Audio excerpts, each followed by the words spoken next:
Olá pessoal, tudo bem? Meu nome é Glenda Ferreira, faço relacionamento com investidores aqui na Sparta, estou junto com o Ulisses Neme, que é o CEO da Sparta, e hoje a gente vai falar sobre o Juro 11.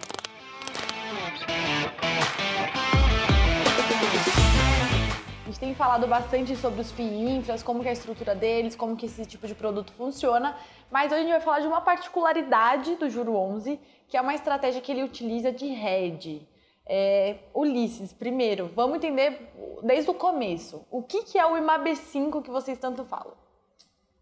Bom, Glenda, essa é uma pergunta super pertinente, né? O IMAB5, a gente acha um referencial, um indexador muito bom, mas ele é pouco conhecido, né? Então, o que é um índice, né? Como o caso do IMAB5, que nem a gente tem o Ibovespa, que mede como é o comportamento da bolsa como um todo, o IMAB5 ele mede como que é o desempenho dia a dia dos títulos de renda fixa indexados, dos títulos públicos indexados à inflação, com vencimento em até 5 anos. Então, não tem um prazo tão grande assim. Vale falar um pouquinho do histórico do IMAB5, como Isso. que é o comportamento dele? Esse índice ele foi criado pela Anbima, ele é calculado diariamente.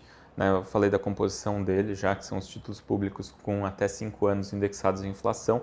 E se a gente ele tem um histórico bem longo. Né? Se a gente pegar os últimos 10 anos, a gente tem um retorno médio acumulado de equivalente a CDI mais 2,7% ao ano. Então, assim, ele bateu o CDI na média em 2,7 pontos percentuais ao ano. Então, um super retorno. E a volatilidade é muito alta? O que a gente espera? Ele tem alguma volatilidade, então é importante a gente lembrar. O CDI, ele praticamente não tem volatilidade. O IMAB5, ele tem alguma volatilidade, então tem 2 meses negativos por ano, costuma acontecer, mas são retornos relativamente são perdas relativamente pequenas, menos 0,5%. Então, se a gente pegar o pior mês aí no histórico, que foi lá em março de 2020, no começo da pandemia... Todo mundo sofreu também, né? Todo mundo sofreu, ele perdeu 1,5%, alguma coisa assim. Então, não é nenhum bicho de 7 cabeças. E ele tem, sim, alguma volatilidade, mas ele também tem um retorno muito melhor. Né? Então, o retorno ajustado pelo risco dele é muito bom. Legal. Então, me explica por que vocês optaram por usar o IMAB5 como hedge da carteira do Juro 11.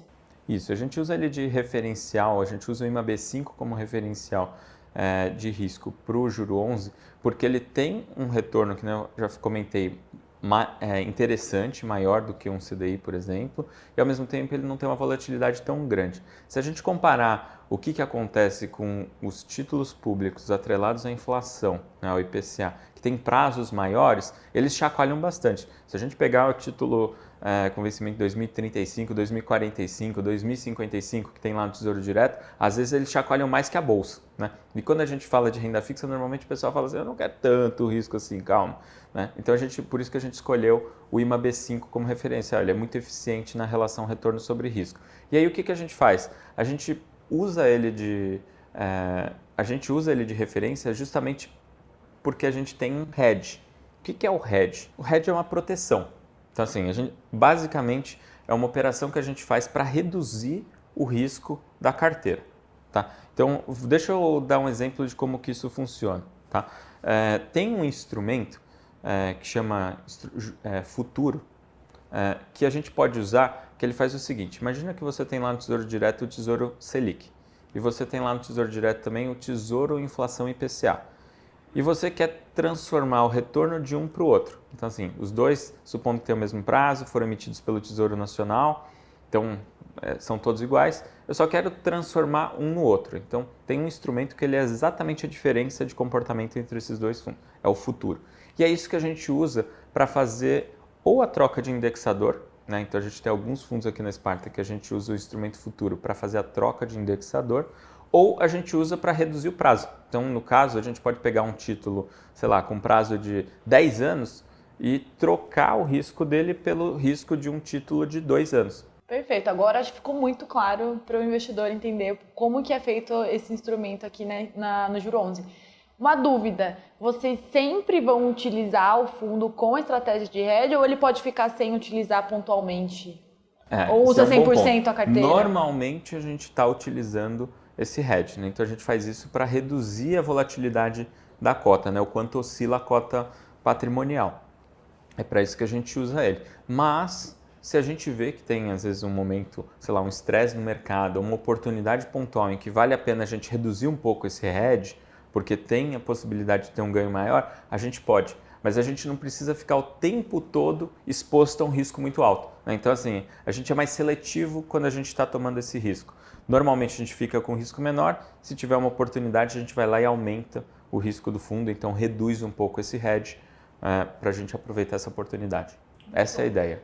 Tem liquidez, é barato, nos termos mais práticos? Perfeito. Passou a ser negociado com mais liquidez a partir de 2015, né, chama DAP, e daí ele vem ganhando muita liquidez, é um mercado bastante líquido hoje, já negocia várias milhões de reais por dia desse tipo de instrumento, então a gente consegue de fato fazer quando a gente precisa e com um custo muito baixo, né? Então no final, para quem conhece mais aí os contratos futuros, de repente índice, mini índice, dólar, mini dólar, etc., a gente só paga uma corretagem relativamente barata que a gente paga para negociar esse tipo de título. O importante é saber usar esse tipo de instrumento junto com a carteira para a gente ter o efeito desejado. Sim, só trazer mais eficiência, diminuir volatilidade e manter o resultado bem atrativo. É isso que é a gestão ativa que a gente tanto bate na tecla, que é como a gente agrega mais valor para exatamente aquela estratégia que vai remunerar o investidor. Muito bom. Muito obrigada, Alice. Eu que agradeço. Obrigada, pessoal. Esse tema geralmente